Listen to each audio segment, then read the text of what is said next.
को मत देखो कि वो कहाँ जा रही है। भविष्य तुम्हारा है और तुम्हें ही बनाना पड़ेगा। सबकी क्षमताएं अलग हैं।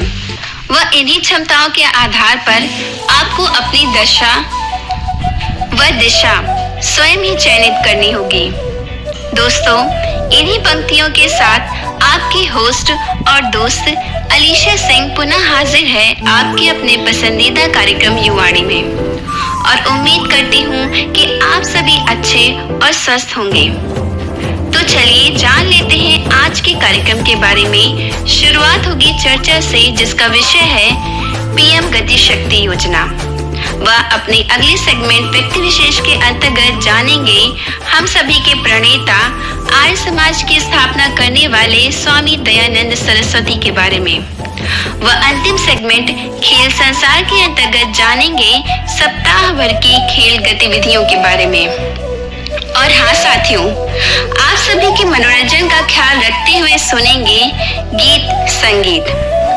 चलिए दोस्तों, चर्चा के अंतर्गत बात करते हैं पीएम गति शक्ति योजना के बारे में। दोस्तों, जब किसी प्रोजेक्ट की योजना बनती है, जैसे सड़क या रेल निर्माण, तो उसके 3 पहलुओं पर ध्यान दिया जाता है।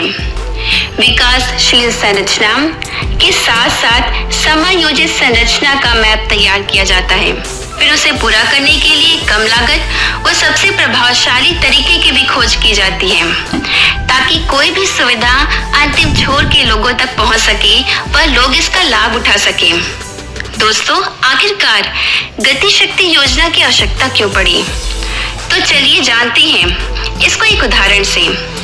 ऐसा अक्सर आप सभी ने तो देखा ही होगा कि सामान्यतः रोड का निर्माण तो हो जाता है, लेकिन पाइपलाइन बिछाने के लिए उसे फिर से खोदना पड़ता है। एक विभाग ने रोड का निर्माण तो बढ़िया तरीके से कर दिया, लेकिन कुछ दिन के बाद कोई दूसरा विभाग आता है और वाटर पाइपलाइन के लिए रोड को फिर से खोद देता है। ऐसा क्यों दोस्तों? क्या सड़क बनाने वाले विभाग को नहीं पता था कि पाइपलाइन को भी बिछाना है? इसी लैक ऑफ कोऑर्डिनेशन या आपसी असमंजस्य को खत्म करने के लिए पीएम गति शक्ति योजना की आवश्यकता पड़ती। जब हम एक घर की बात करते हैं तो वहाँ आपसी सामंजस्य ना हो तो चीजें खराब हो जाती हैं। या तो अपने देश की बात है, जहाँ 125 करोड़ से ज्यादा की जनसंख्या है। उनके लिए जो विभाग बनाए गए हैं, इनमें कोऑर्डिनेशन नहीं है, तो कहीं ना कहीं हमारा और आपका, या यूं कहें तो टैक्स पेयर्स का पैसा सही दिशा में नहीं लग पाता। साथ ही साथ जो रोज नई नई योजना आ रही हैं, उनमें भी कहीं कमी न देखने को मिल जाए, उसके लिए पीएम गति शक्ति इस मास्टर प्लान को लाया गया, जिसके तहत किसी भी योजना को पूरा करने के लिए सभी विभागों को मिलकर कार्य करने के लिए प्रोत्साहित किया जाता है।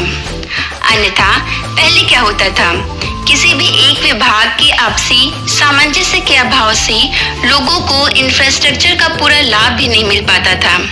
सरकार ने देखा कि इंटर डिपार्टमेंटल के सहयोग के अभाव से योजना में बहुत विलंब हो गया है, जिसके लिए 12 अक्टूबर 2022 को इस योजना की शुरुआत लगभग 100 लाख करोड़ की लागत से 700 से अधिक परियोजनाओं को लागू करने के साथ की गई, जिसमें सारे विभागों ने समन्वय के साथ काम करना शुरू किया व दूरगामी व अच्छे परिणाम प्राप्त हुए। दोस्तों, पीएम गति शक्ति योजना के बाद सुन लेते हैं एक गीत, जिसे कि फिल्म 1942 अ लव स्टोरी से लिया गया है। आवाज दी है कुमार सानू और कविता कृष्णमूर्ति ने।